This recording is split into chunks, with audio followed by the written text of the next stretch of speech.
Hello and welcome back to Pros Bros, our second episode. I'm Eli, our player 2, and across from me we have Isaac, our player 1. How's it going, Isaac? Super.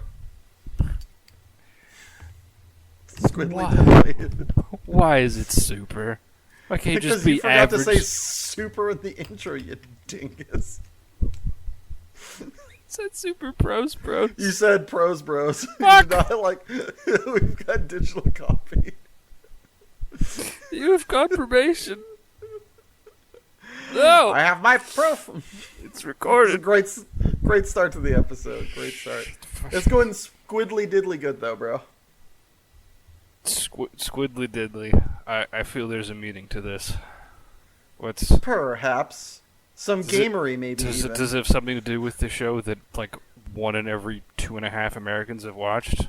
This year, Squiddy Games? It does, indeed. Also, I think it's like 1 in every 3 people on the planet Earth, but I could be wrong. I know Like, it was like- like 1 in every 3 in the United States. I don't know how far-reaching it is. I know it's a fucking social phenomenon, but It is a social phenomenon that broke the internet in South Korea. it also broke some of South Korea. I don't know if you heard their like marches and stuff afterward, because for a lot of people, the premise of the show was like way too fucking close to home. Yeah, they're like, wait a second. Yeah, they're like, hold on a minute. But, I mean, the beautiful thing is they did that, and they didn't get shot like they would just, however many miles north, or however many miles east. Like, Yeah. the country to the north of them and the country to the east, and they do that, you're going to catch a bullet. This Or is getting way something too to, close like, to social consider- commentary. I'm going to walk away now. But back, I thoroughly enjoyed the show. Yeah. I just spammed it over the last 4 days, basically, to be ready for this here podcast and conversations with fellow coworkers, so they didn't have to say spoilers and have me running screaming to the room. which I feel like is necessary to say, like, obviously, spoiler warnings, we're going to talk about it, but Yeah, if this also is gonna. if you're kinda somehow come in out. the minority who haven't seen it, what are you doing? Go watch it. Unless you've stolen all my access codes. Also, this isn't coming out until November. Or wait, no, December. Looking at dates, should be coming out December 4th. So you done fucked up if spoiler warnings. Yeah, come on. What are you even doing? Get your shit together. Get- Put it in get- a backpack. Get in a Watch box. Squid Games. Get it together. So you like the show? There was so much about this show that just spoke to me. The way they shot the show was tremendous. There's so many of like the landscapes. For anybody watching at home who doesn't feel this way, don't make the mistake I did and try to have the lights on. Turn all of the lights in your room off because there's a lot of dark sequences, and it really helps the show pop better.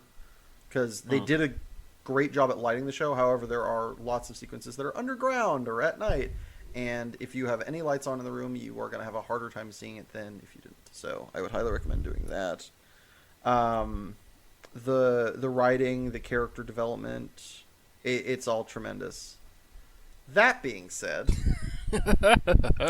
did have a couple. It is not like the Not perfect. Citizen Kane that people like to point it out with, which also I think there are things that could have been slightly better about that one too. But this one definitely has some, for me, glaring issues that I don't think it drops it from an A to a B, but I think it is like an A minus maybe. But some of that Sure. can be rectified in the second season, which is is in the talks for multitudinous amount of reasons. There's no way they don't make a season 2.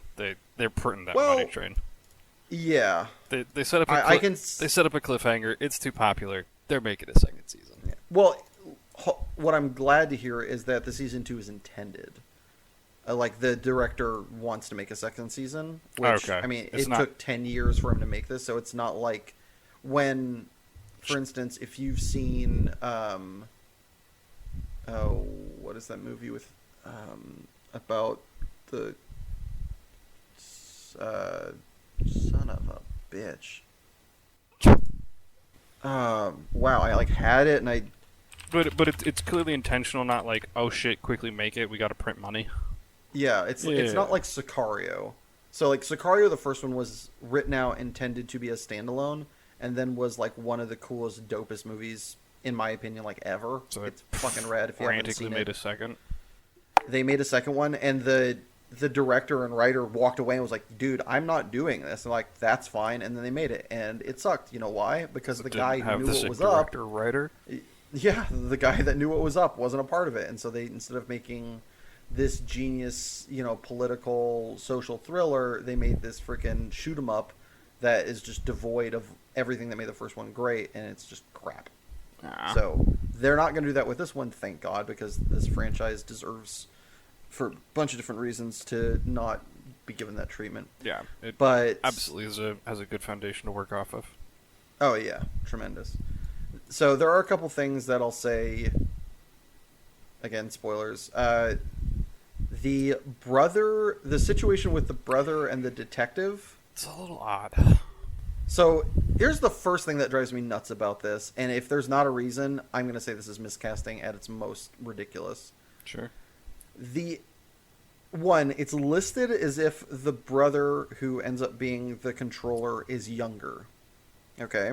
Sure. The actor who played, and I agree that, I will concede that, an actor's age is not super relevant, but I think its age range is. Sure. The actor that played the, in quotes, older brother, who's the police detective, yeah. the detective, is 30. He was born in 1991. He's 30 years old this year. The guy who played his, in quotes, younger brother is fucking 50. Wow. He could be his dad and looks it. It's not, like, close. He looks fucking old. Yeah. He's good. He's fit. He's the guy that played Snake Eyes. He was in Red 2. He's in a bunch of cool movies. The guy is, like, in amazing shape and a badass actor. Also fucking 50. And unless there is a huge divide, which there very well could be, all the way across the world, basically, between South Korea and the United States, he lives in a dorm, which makes me think he's supposed to be, like, maybe still in school? Question mark? I mean, so I'll actually comment on that. That isn't that crazy to have like those very kind of tight apartments. That's something much more common, like in Asia where there's a lot higher population density. So even that's like not necessarily indicative of age, but yeah, I absolutely get what you're saying with the age thing. That's it. Yeah, that is that is either there needs to be an explanation as to why that man looks old but is somehow younger than 30. Or that's just miscasting at its utmost, and it just drives me into the sane. I hadn't thought of it, but yeah, I think it's like, wow, he does look a lot older. Yeah, that looks like Papa. Like, what the fuck? Yeah, to be fair, the detective is like super young. Like he does. I mean, he is 30. But he looks younger than that. He looks like he's in his 20s. That as the kids say, that boy could get it. Okay. Yeah. That being said, the sequence between himself and like the brother reveal, which I kind of felt like was very hinted at that point, but respectfully, like not everything needs to be like mind blowing. Sometimes it's having the audience expect something and then deliver is still pretty gratifying. Yeah, I'll comment on. I have something to say about that in a second. But keep going. The fact that like the brother gets revealed and then. If this is one of those, depends what happens in the next one, right? Mm-hmm. Because if the detective comes back and there's some biz going on, I'm kind of here for it. If he doesn't, I feel like that's a pretty raw deal that they gave the character, and that's a little shitty. I feel like, so for those of you somehow that didn't watch it and aren't going to watch it, in the second episode through the second to last episode, detective shows up, is looking for his brother who's vanished, follows a bunch of clues, and kind of infiltrates the game. Is then confronted by his brother, who then, on the top of a cliff, they shoot each other both in the same shoulder. And then the detective falls off the side of the cliff. For me, if he dies that way, I don't know. This is one of those things, it's weird, as a writer who's written multiple scripts and read a lot of scripts and is a student of cinema, I can't put my finger as to why, but this doesn't feel right. It feels like incomplete. I have an easy answer to that one, actually. Okay. There's no body. So you're saying he's definitely alive in the second season? I'm saying they give themselves an out for him to be very alive. Like, Yep. I mean, But my point is, if they don't take it, I feel like that's not only just a missed opportunity. I just don't feel like that's good story writing. I think that's just kind of like 90s Saturday morning cartoon sloppy. sure. I think there's the argument that you could use. He effectively became an explanation for the background of the game and kind of the viewer lens into kind of what it is and how it works to a degree. But it does feel a bit superfluous if that's the case, considering you get an explanation at the end. Yeah. It just doesn't feel like...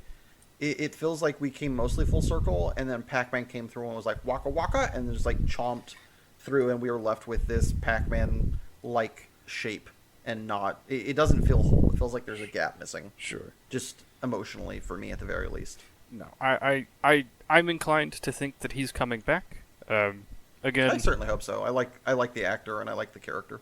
yeah, I feel like it's serious unfinished biz.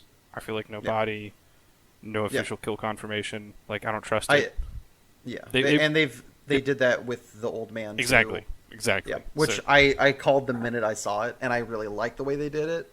But yeah,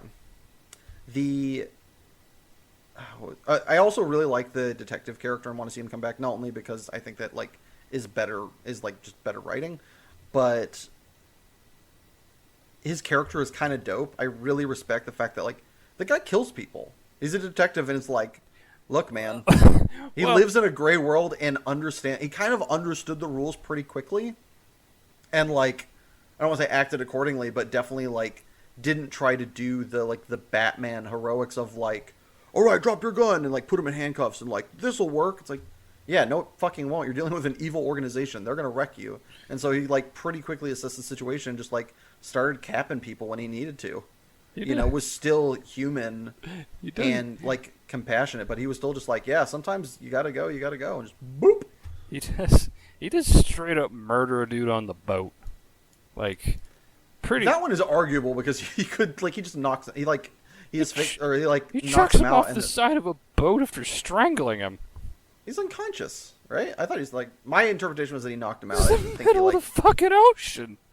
Yeah, wake up and swim, bitch. I don't know. You got dumped off a boat. If you hit the water wrong, you're broken. All right, fair. Later on, he does straight up murk a guy, which I love. The guy in the bottom of the bottom of the what is it, the tunnel or whatever that. Yeah. He's just we can work this out. I'll do this. Bang. He's kills him. He's motherfucker, no, we won't. I ain't got time for this. Yeah. No, I do agree. It's just that one. If you take a step back and think about it, it's dude, you just killed that guy. You really don't know what's happening, but that guy is pretty dead. Jesus. Yeah. But I think he quickly, the way I kind of viewed it is that he quickly assessed the situation and just knew something shitty was happening and did what needed to be done. It's not he wasn't... You're seeing people being abducted in vans, being dumped onto a cargo boat. Nothing good is happening here, for sure. Yeah. Also, uniformly, so you know that it's it's a organized organization. Yeah. It's all right, there's hinkery afoot, and we need to play accordingly. And he does. And I really like that. The not... Sure. I agree. One of the other, not to hog the complaint ball, but one of the other kind of this just doesn't feel right complaint things for me was not that they died, but kind of just how one of the characters died with we should look up her name, not that we're gonna say it correctly, but I'm not old floozy bitch. Oh, Giga Annoying, trying to talk her way into everything. Yes, Giga. Let's call her Giga Annoying. That's a Giga Annoying. All right. Giga Annoying has at that point shown her true colors multiple times.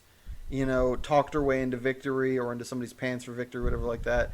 Very much knowing her strengths and playing to them. Sometimes people figuring them out. Sometimes people not. Mostly people at this point have figured them out. But then on the glass bridge, she just decides to suicide suplex Thugnificent over here into the Shadow Realm, and it's just but why? I think in a way, it does. So I'll say two things on that. I think one, it does feel kind of out of sorts. Like, oh, surprise suicide pact, um, which is a little odd. But at the same time, she very much singles him out to try and like kind of parasite on, since he's the big strong idiot. He's my free ticket to victory. And I mean, it's also the only time they show like people go and fuck.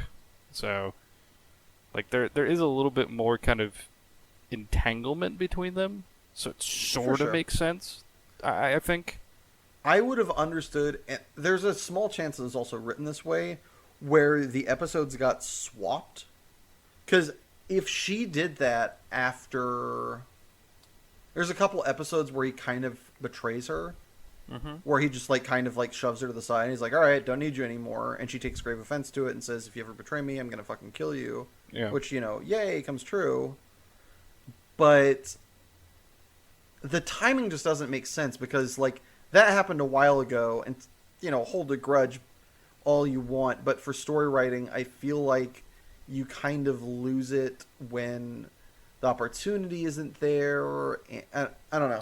It just like the fact that she says that moment happens where she gets super pissy, and then 2 episodes go by, and then she does it. Also to her own death.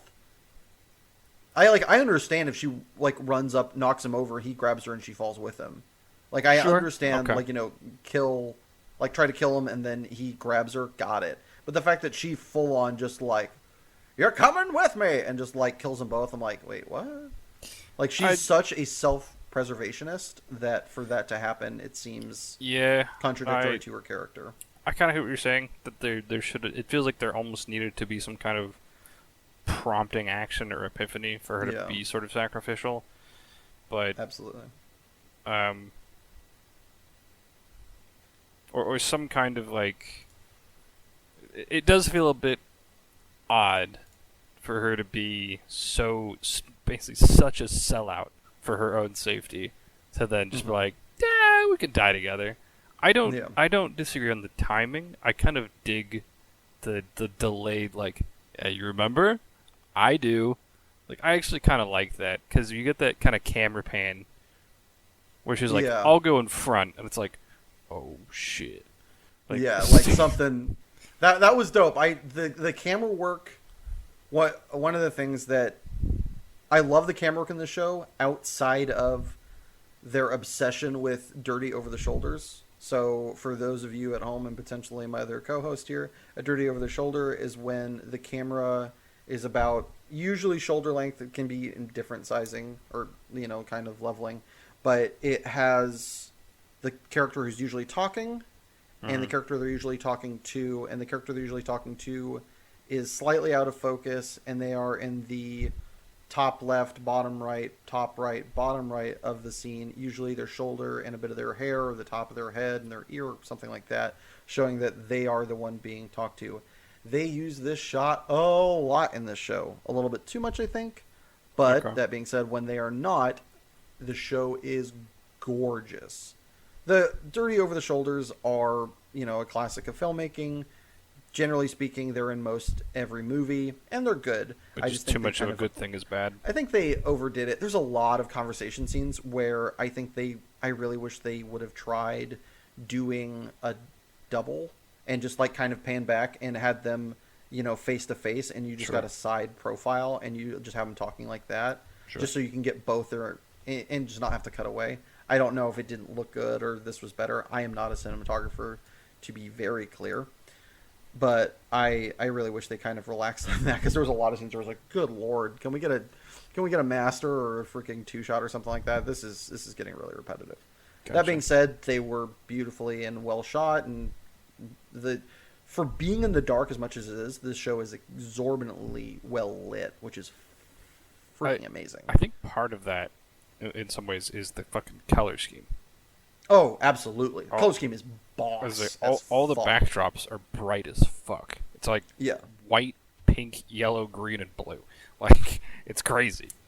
and really good contrasting where the rooms pop and they're not one note. Yeah, the set design and the color choices in this show are, I think that is like S tier for this as far as the show goes. I don't think I've seen a show do it quite this good in so long. It's got such a clear kind of style to it that I think gives it,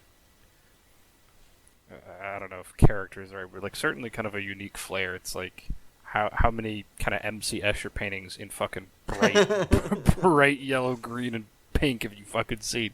Like it's a very also, memorable aesthetic. Yeah, they also did what color is not like of the traditional colors. What color is the least present of the three primary colors in their whole entire color scheme? Green. Red. They don't have reds ever. What color is blood? Yeah, that is how well this show was shot. Is that they're like, all right, we want the blood and the death to pop. We're never going to use red. Not really. Except for the employees. Except for the employees who like basically never get shot or who are shooting people. Pretty regularly. Or shooting people, yeah. The red is delivering the red, if you will. Yeah. But yeah, like interesting. Every other, they're wearing like this green and white, and like they're in all these. Yeah, it's like blood is always going to pop on every landscape. You're going to see as much of the red as possible, which allowed them to do it sparingly and not have like the kind of Quentin Tarantino blood splatter, which I love, but is like kind of a ridiculously cartoonish. This one kind of grounded, and a lot of the blood splatters were like. Actually, that's probably how blood would look if you like shot somebody in the head against a wall. It looks like it pops, but it's not. Apparently it's. I remember there was like someone that Dad knew who did like forensic work, and it's like blood quickly starts to dry, and it looks kind of black, and then as it gets drier, it looks brown. It's like a coffee stain. So it's like not that whole idea of like bright red on the walls is very fleeting. Yep. Random. You've only got it for a minute, so. Yeah, exactly. Like random note. But that's super cool. I actually didn't remember. That's really interesting information. I think that's more especially on like clothing and stuff. That makes sense.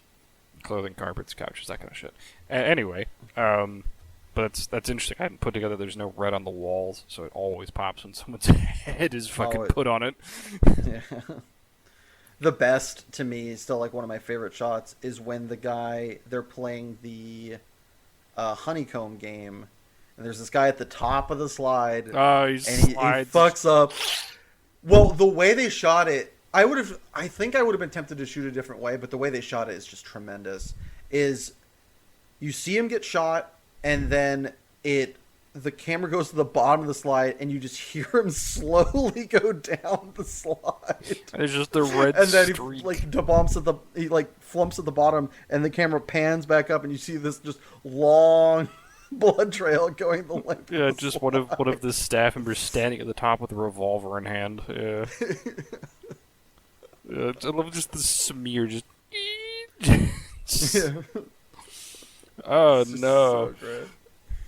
Also, something about the dynamic of everybody's on the ground working on it, and they're standing over them like, freaking, was it like the recess monitor at school? It just like kind of took me back. I'm like, well, it's really fucked up imagery. This is conjuring in my brain. Like this feels like this is recess, and you motherfuckers are in for a hell of a reward.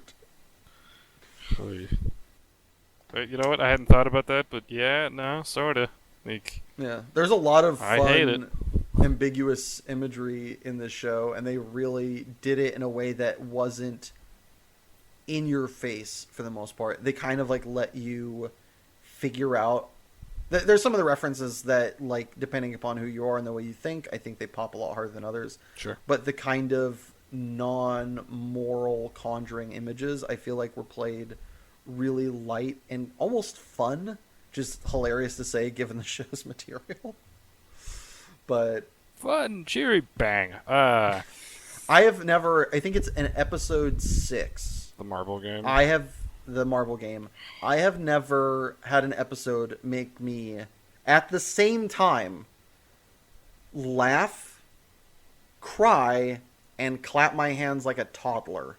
Like, all at the same time. There were multiple sequences in that episode where I was tears streaming down my face, not of joy, Oh yeah. clapping like an invalid, and just laughing wholeheartedly. Okay, I get tears, and I will comment on that in a minute because episode is a fucking ass whooping. But It is. why clapping like an invalid?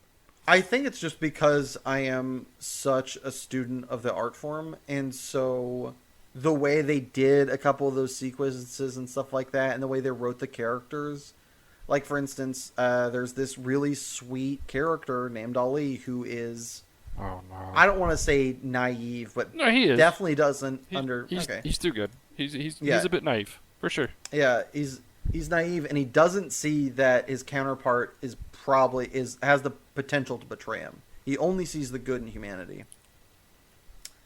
And I saw the lead up coming, and I was like, man, that's good writing. I was clapping because the way they orchestrated it didn't start off like, a lot of the characters in this show try to be human.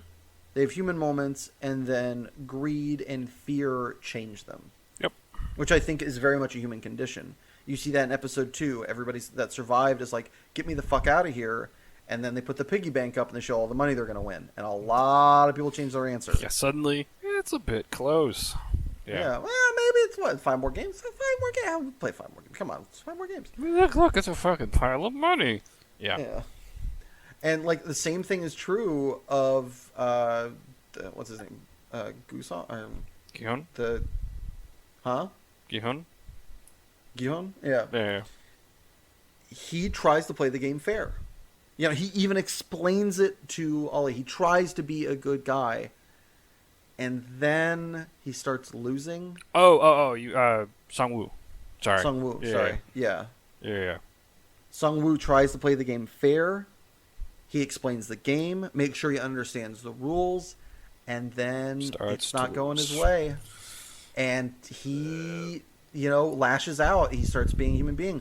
And then, the guard puts a gun on him. Is like, you can't physically assault your opponents anymore. Which, that one's a little bit, kind of ridiculous that they institute certain rules at certain points. But that's a different bucket of fish. Yeah, I think it's because they want them to actually have to play the game and not just be like, I can cudgel my opponent. Yeah, but like there are certain. That's a different thing to talk about. But he's forced to he has to win the game under a legal precedent, and this guy's Machiavellian genius like gears up, and he's like, okay, he sees the line to victory, and has no moral quandary about, or not much of a moral quandary about taking it.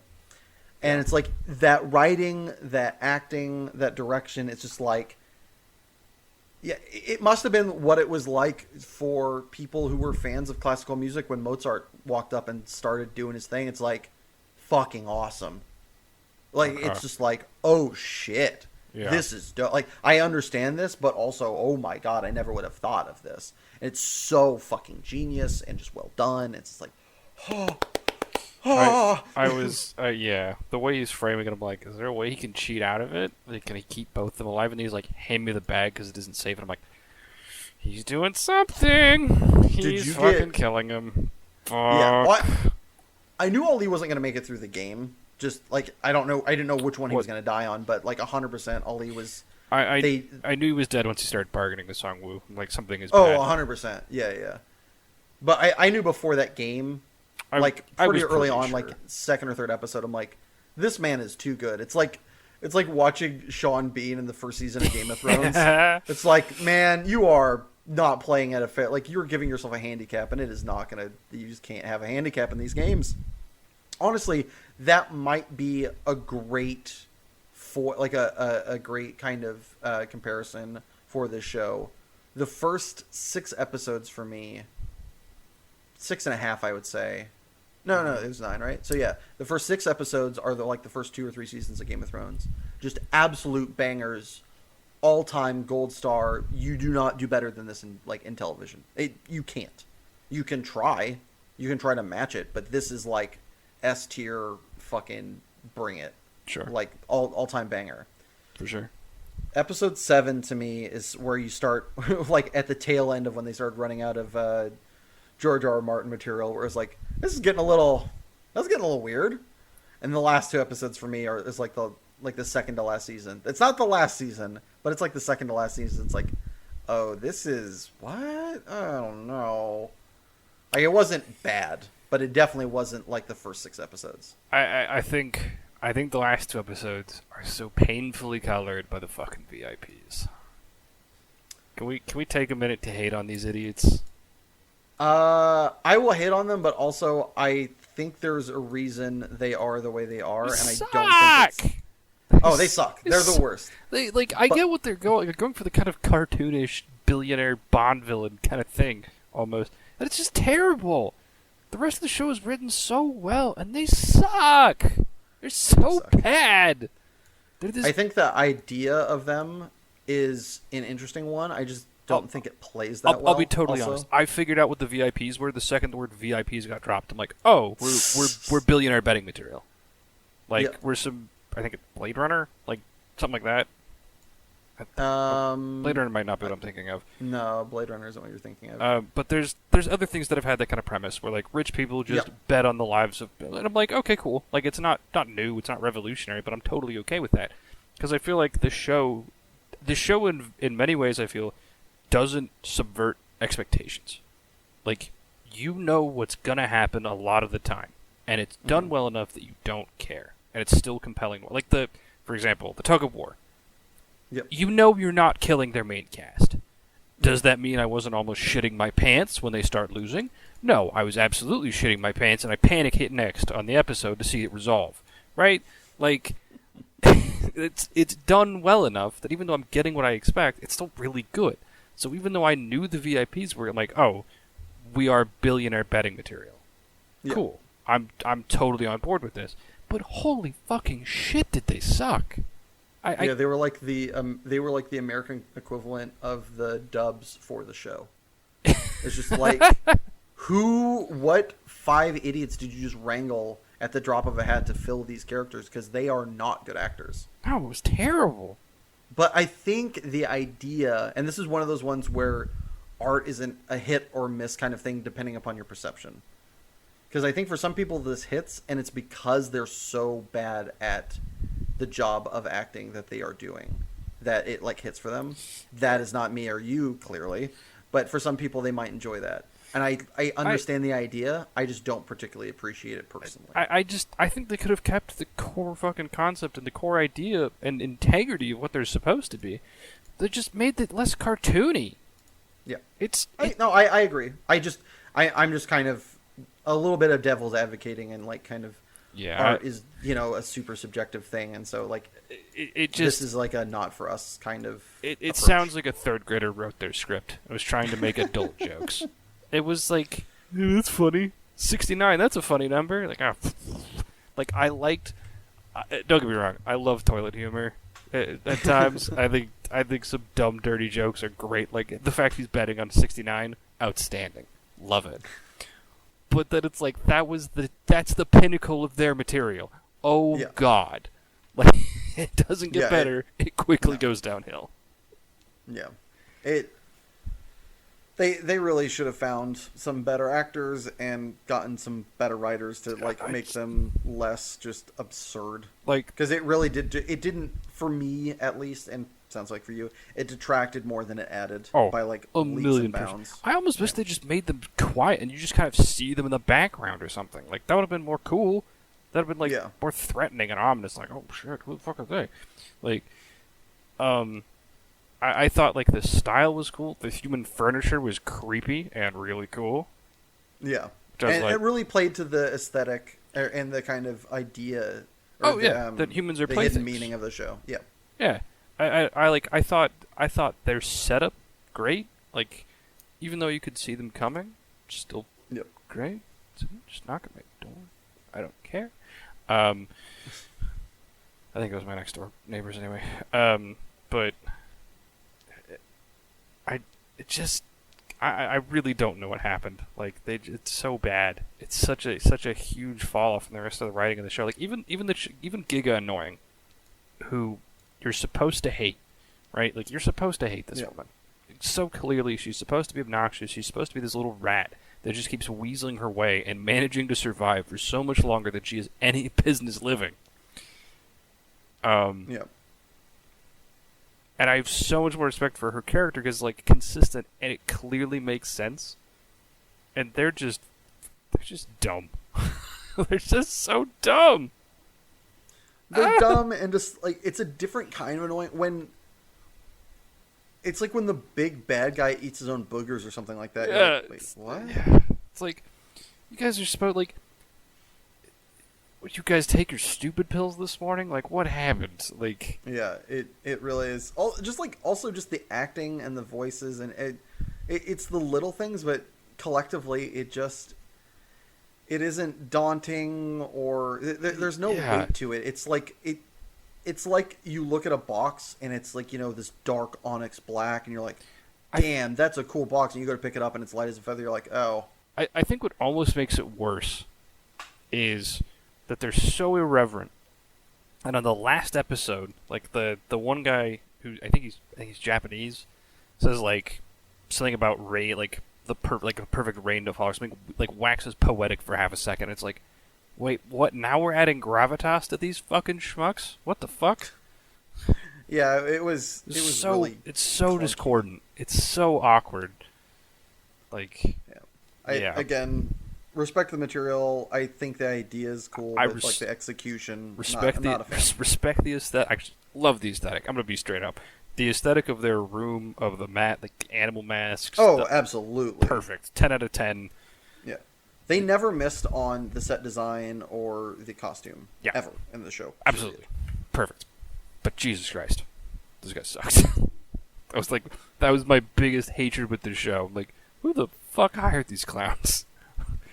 The other one thing that the show did that bugged me is it liked to hover on some things for way too long. And I think the most egregious example of this is the end of the glass bridge episode. Where they blow up the glass bridge and then they're just like... Also, why are they blowing up the glass bridge? Yeah, that one... Actually, I'll be honest. The glass bridge had a lot of holes for me. Because I'm like... Specifically, hold on. I can do math. Specifically 13 of them? Or no, 12. Those are 16 people that go to it. But only 3 make it through. I know, but two of them take up one spot. Yeah, no, fair enough. But, like, there's just a couple things I'm like, why aren't we trying shit? Like, why aren't we walking on the beams?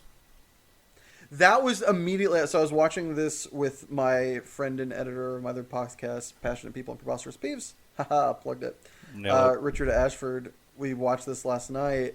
And that was immediately what we were talking about when watching. It's like, there's beams. Like, try walking on them. Also, one of the other things... And granted, there's, like, you're not supposed to want other people to succeed. Again, commentary on society. Is you could... Since it can hold 2 people, you could stand on it, have one person put their weight and test the other one while you lean back and balance them. I was gonna say, or what you could do is you could just like put your midsection on it, like stick your legs out as a counterbalance, grab a beam, reach for it, and just punch the frame in front of you. Like, there's so many ways to stress test it because they're not jumping that far. Like, and like all they have to do from the writer's perspective is they just blow up a pane of glass in a guy's face. And just prove, like, no, you're going to play by our rules or we're going to kill you. Yeah, exactly. Like, there's like, and like they did every other episode. I think that's the problem with that episode moving forward.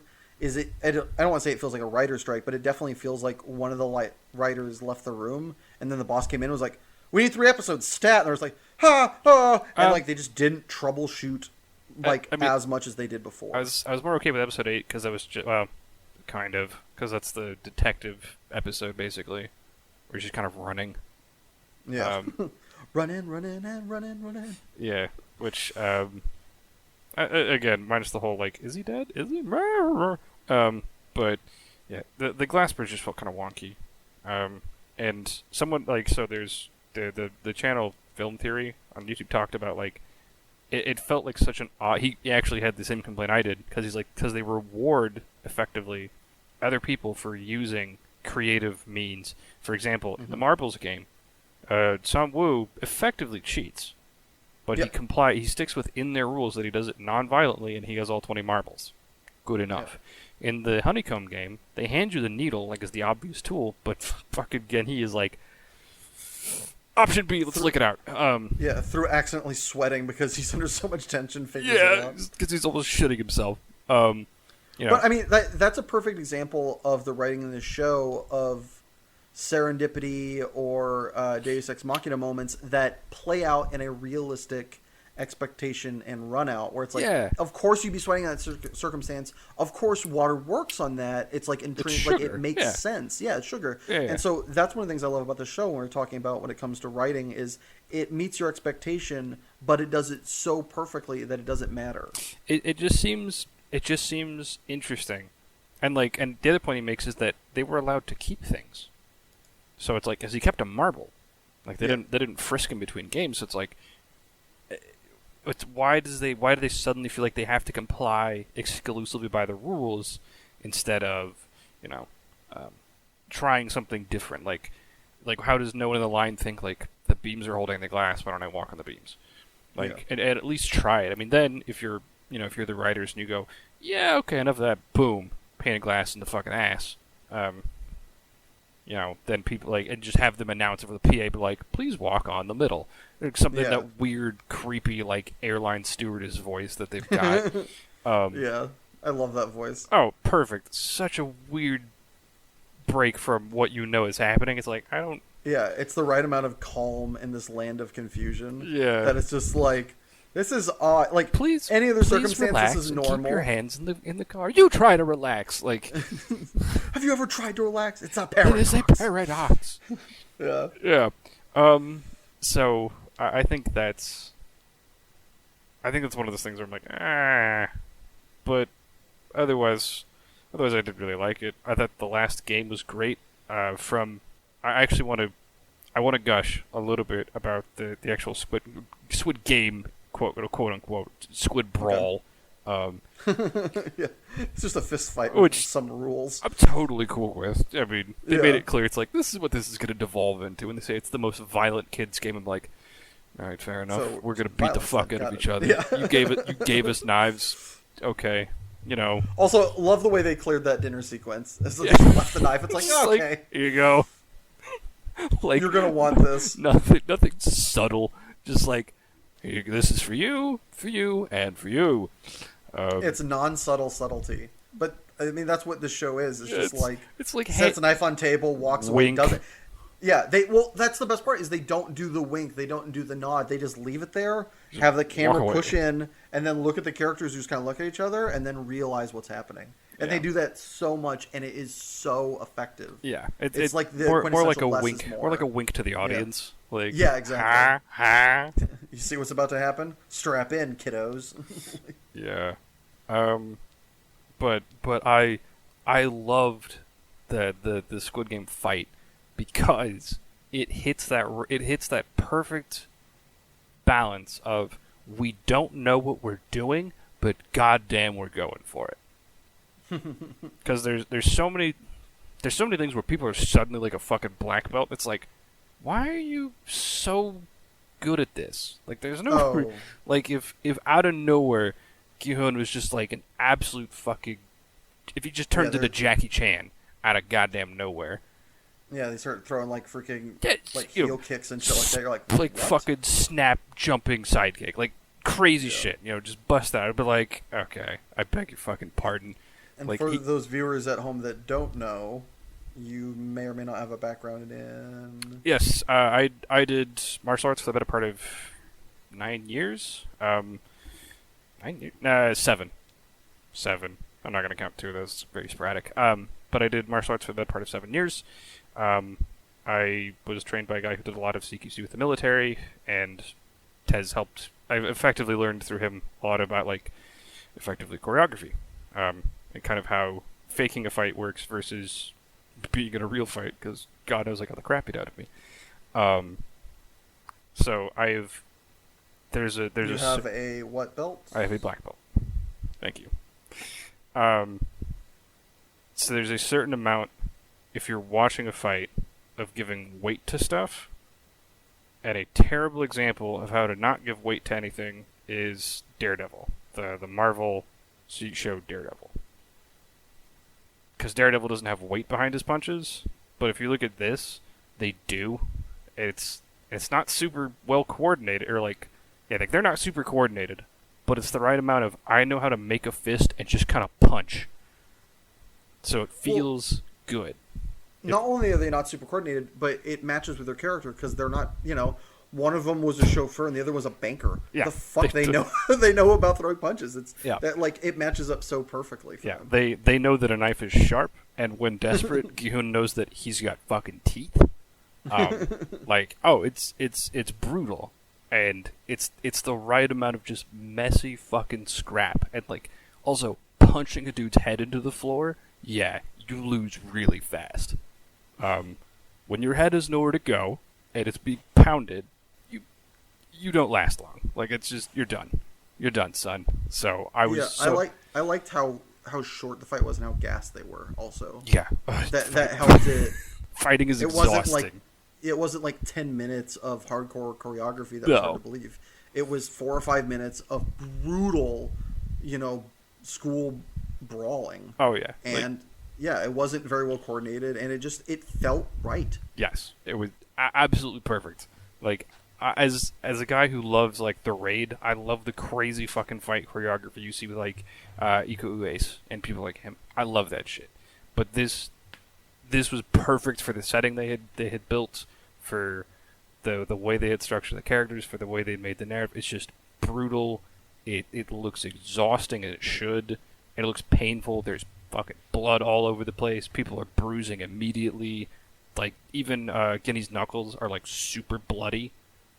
Absolutely, the skin on your hand breaks. It's so good. It's so good. I just so happy. Because there's not a lot of fighting in this show, and I'm so glad that the one time they have it, it's just perfect. It's exactly what it should be.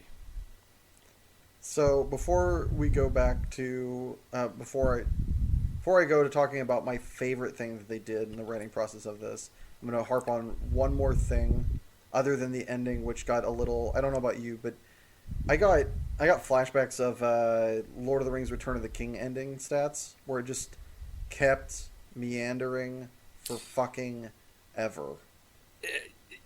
Yeah, it could have been a lot shorter. I felt like the big thing they did where it's is this strictly necessary? Was the bank scene where the guy's you have all this money. Oh, yeah, what the fuck is that doing there? Who cares? I get what they're going for, but they could have just conveyed the same thing with him looking like a homeless bum sitting on the beach. Yeah. The other than if you remove the fact that his hair is turned red, other than when he's walking to the plane, all of that can be sequenced in a different order, and it does not change anything, I don't think. Which I think is a bad sign of writing, in my opinion. I feel like there should be, it shouldn't just be, haphazard chaos. There should be some amount of order to it. Especially given the narrative that it has conveyed up to this point. I feel like there should be a trajectory, and there isn't. That aside, I think that is something that just could have been streamlined better. I think most of the elements probably should have been there, but whatever. Yeah. The big one for me that I just forgot about until this moment is the death of the last girl. I'm sorry, but fuck that. I understand that characters don't get to always die in the coolest of ways and have their moment. That character goes through hell, does so much, and then dies like a fucking puppy with Asperger's. It is so unfair to that character for her to go through so much, have glass that explodes for no fucking reason, cut her deep where she's out of it, and then die like a fucking 100-year-old patient in a bed. I hear what you're saying. I hear what you're saying. I hate that she dies that way because of the glass. I would have been very okay with fucking Song-woo actually killing her in her sleep. I would have been totally okay with him just being like, total fucking like, I'm here to win, I'm making it closer. I would have been very okay with that. I'm not okay I would have with... been more okay with that. It depends how they did the scene. Sure. But the way it was, even if it was like, hey, can I use the bathroom? And they walk in with a box and he turns around and she's dead. Maybe they could set up in a way. It's really hard to extract the way I feel from the circumstance, given it's so much of it is like with the way he talks to her and the way she talks to him and all this stuff. It like a lot of it has to do with the fact that she is. It feels like it's couched in the fact that she is hurt. So I don't know what that would look like. Why she got the most random injury, and for the game that also she's not the closest to the glass. I mean, Gihan was. I mean, shrapnel flying everywhere. Whatever. Who cares? Sure. I'm not gonna. If you just want to like randomly injure a character, but if their whole principle is we want it to be as fair as possible, and that's why we stop the guy who can spot the tempered glass from being able to kind of cheese his way through. Why the fuck are we randomly injuring one of our players? Yeah. Like, that seemed... I hated that. It was just like, oh, we blew up a bunch of glass. Turns out glass shrapnel is really bad, and they're wearing, I don't know, a t-shirt. Like, like, the fact that no one took one to the neck is miraculous, but, oh, she took one to the guts. And so, sure enough, 8 hours later, here we are bleeding out. Like... Yeah, I was... That was so... There's so much of the... Yeah, this is... that moment was a is the weird kind trip. of... The turning point for me of this show being amazing to was the, like, suplex to Serenity moment. And then everything just kept marching in this, like, backwards-ass fashion. It was there was a lot that kind of tripped. Like... I'm totally fine with her dying, so the final is between him and Song-woo. Oh, sure. I get that, yeah. Sure. Like, I get that they want to set that up, but just, you're right, it does feel incredibly disrespectful. It almost feels like they killed her on accident. Yeah. And it does feel wildly... It feels like half the like the really good writers left the room, and the producers had to, like, fill in how the show ended. Yeah. Like, those last 3 big deaths really... They're not bad, but they feel like they should have been, especially hers, should have been bigger and better. Like, having it be so kind of... It doesn't need to be bigger or better or more innocuous. Yeah. Like, if him waking up to the sound of music and then looking over and she's just dead... Sure. And Song-woo is just, like, getting dressed like nothing happened. That'd be pretty fucking baller. Sure. It would freak me out. I'm not sure I'd love it, but I would get it. Just the same kind of way. Sure, I'm totally on board with this. Yeah, there's another character that died in a way kind of similar to this, where it was like, yeah. Oh, like, it was kind of like waking up to the guy who hung himself. It was kind of like, yeah. Like, it wasn't like Guts Glory or anything like that. You saw a reference to it for a moment. I think it would have been even better. I think it would have been even better if you don't get that, like, midnight camera still of him setting up the thing, and you just got the reaction from, like, what is he doing? And you're just like, wait, what's happening? And then it, like, wakes up, like, the characters wake up, and, like, the guys walk in with the, like, fucking death box. Just walking it's like, guys. pop, fuck! I had $1 million on him. Yeah. Yeah, that was... Alright, so, that aside, we've railed against the show. I gotta backtrack and say, this show does 2 of my favorite things I think I've ever seen. Episode 2 is a stroke of genius, full stop. I don't think I've seen a better second episode in a series ever. This show does one of the best things. I have one weird complaint. All right, let me get to what I love about the episode. Sure, it's going to be an odd foil to whatever you're about to say, but go for it. Okay. So in so many shows, and this is a true for 90% of the show, in so many shows, the thing that they don't do is they don't go, well, what if they did B? The character always chooses effectively A. Choose the red pill. Yeah. Yeah, they always choose the red pill. So to give the characters the option to choose B, And I actually didn't think they would choose. I didn't think the majority would actually choose to go home, which is awesome and blew my fucking head out of the water. I was like, wait, what? I was very surprised, for sure. Yeah, but it tracks, and it's not like a gimmick that if I rewatch it, I'm not going to be like, this is fucking cool. Yeah. So they choose to go home, and then they choose to come back, which makes it even more amazing. Because if they don't choose to come back, you have sympathy for like, oh man, they're trapped here. If they only been part of the majority, no, they were, and they chose to come back. So the way you judge and look at the characters, look at the whole circumstance, is so much just better. Yeah. Oh, okay. I get what I'm picking up what you're putting down. I'm bagging what you're mowing. That especially works considering we worked with a bag mower growing up. Thanks, Dad. What a guy. So here's kind of my comment on why I really like how episode 2 is executed. I really like how it shows. I almost feel in a way that it's kind of not needed. And the reason I say this is because episode 1 takes so long.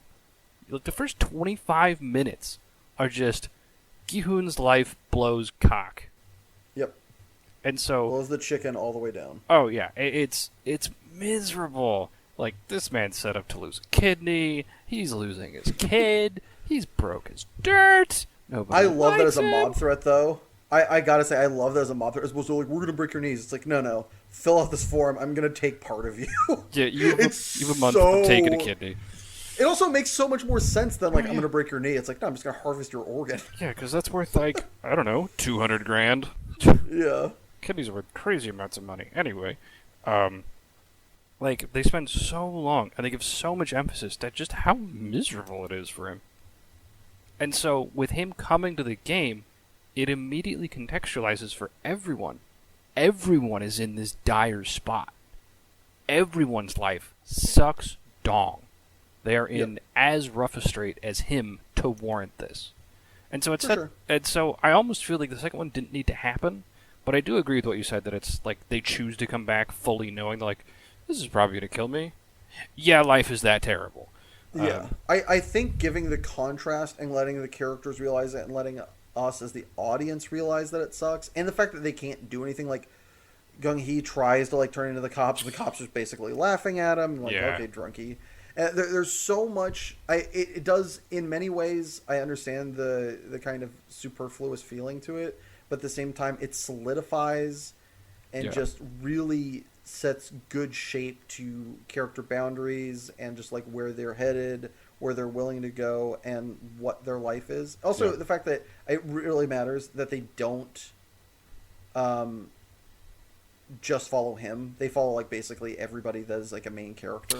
Yeah, they do provide a lot of context for everyone. I think is really good for the emotional stakes. So it's like, we're killing most of them, by the way. It's like, get invested, suckers. Like, so cruel. It does the opposite of Demon Slayer, which I love and appreciate. Oh, where like if you see someone's backstory, they're probably alive or after they're dead. So, Demon Slayer. This is a slight spoiler, but not really. In the anime Demon Slayer, every time somebody has a backstory that isn't a main character, it's after they're dead. So I don't give a fuck. It's like, oh, this demon died. All right, let me tell you how their life sucks. Like, they're dead. Why would I care that their life sucks? I've already mentally checked them out of, like, people to be invested in even remotely. It's like, you're doing it in the wrong order. This is not how the human brain or emotions work. Sorry, that is strictly wrong. And this show does it the exact opposite way. It sets it up, and it gives it time to... It's like a wine, as much as I have never drank wine. You open it, and you let it breathe, and it really starts to get this good body to it. And same with all these characters. You care for Ali by episode 6 because you've seen him and how loving and gentle and sweet he is. All these little things. And you see, and you hope that Sung-woo is not going to fuck him over, because he does the thing earlier where he's like, put your hand in your pocket. People are going to judge you for that. And he's wanting him to succeed for the team effort and for him. And so there's these general cares. But then when the chips are down, people be monsters, yo. Yeah. Also, side note, I really like that they have Ali speaking Pakistani when he's not talking to other people in Korean. Like, just kind of appreciate that because when I saw him initially, I'm like, you are not Korean. Yeah, you, sir, are not Korean. I do like that they made him Pakistani, as opposed to... It's kind of nuts that a Pakistani would go that far. You have to travel across two of the biggest countries on the planet. Like, it's kind of nuts that he's in Korea. Yeah. Like, that's a long way. Yeah. It'd be like a Canadian being in Bolivia. It's like, how the fuck did you get here? Why are you here? What are you doing? I just kept walking, and this place looks cool. That's not a Canadian accent, but I don't know what that was. We're gonna move on now. Yeah. But F's in the chat for Ali. Oh yeah, many F's. Yeah, it's such a beautiful, and the way they did it too. The way they did all the death scenes in that episode were I mean, the way they did them all in the whole entire show were basically like perfect. But that one was just magnificent. Dude, that whole entire the Marvel episode is fuck that episode. It's so good. I hate it. Thanks. I hate it. Yeah. So there was, of course, given its popularity, there was a script meeting, the parody videos, or pitch meeting. There we go. Yeah, pitch meeting. He talks about episode 6. It's like, we've got this really nice Pakistani guy. It's like, yeah, and he's like, and so he gets betrayed by his friend and teammate, and then he dies. Like, oh my god, it was really nice old guy, but the main character kind of takes advantage of his dementia, and then even when he has a moment of lucidity, he lets the main character win. Oh my god, this hurts in my chest right here. That is another banger that I didn't see coming. That it's just like, it's kind of what I kind of want to call the Ted Lasso approach, where they look at everything, they don't take the easy way out, they take the realistic way out, and they make it just work. Yeah. Like, they could have had the old man literally just get tricked and die, but the fact that he's lucid at the end and goes, brutal. "Is it any better than cheating me?" It's like, holy fuck, you knew this the whole time. What? Like, that one hit me like a ton of bricks. I was not ready for him to be like, yeah, I knew you were cheating me, but... And then also, this is what best friends do. I'm like, you did not just play that card. You animal. Yeah, that's... Fuck me. I don't know which one is worse. They're both just kicks to the dicks. They just drop you. It is... Whoo! I mean, man, the Sambyok 2, like... The girl dying for Sambyok was so fucking... Like, I knew what she was going to do. She's just going to drop it. I'm like, don't do it. Come on. Give me something. Like, pretend to try. No, you're not. You're just... Ah! Like... That episode is banger. It's so rough. Yeah. I hate it. It's so good, and I hate it so much. Yeah. It's so good. When did you know that they were going to have to compete against each other? I didn't. I actually did until they announced the game, and I'm like, oh, fuck my life. Like, it made sense when they had them pairing up. I was like, oh, this works, and I hate it. But I knew once the old man was like, let's be, like, he gave that name for, like, best friends, the pinky swear. I'm like, you motherfuckers are going to have to fight this shit out. We cannot have this amount of happiness and goodwill without punishment from above. That's fair. I do like the end. They have the callback to the Gambu. Yeah. I thought that was really cool. Like, oh, he's still alive? I have questions. Yeah. I'm glad he was still alive, because I kind of knew he was when there was a couple things early on, like when he's counting the room in, like, the beginning, he's number 1. Also with him not getting shot on screen. It was a bit of well, Ali isn't shot on screen either, to be fair. Yes, he is. No, he isn't. Because... Oh, that's right. They show his dead body on screen, though. They show at the beginning of the next episode, they're, like, panning over Ali's corpse. But yeah, no, that's right. They show the back of Sung. Yeah, they show, like, Songwoo facing forward, and he just, like, kind of shudders when he hears the gunshot go off. Not as much as you'd think, though. It, like, starts to solidify him as the baddie. When he just, like, has that happen, he gets, like, moved a little bit, but not nearly as much as somebody, like, whose good friend died. He's just kind of like... Guinea is just, like, walking away in tears, wrecked. So, Yeah. fuck that episode. It's so good.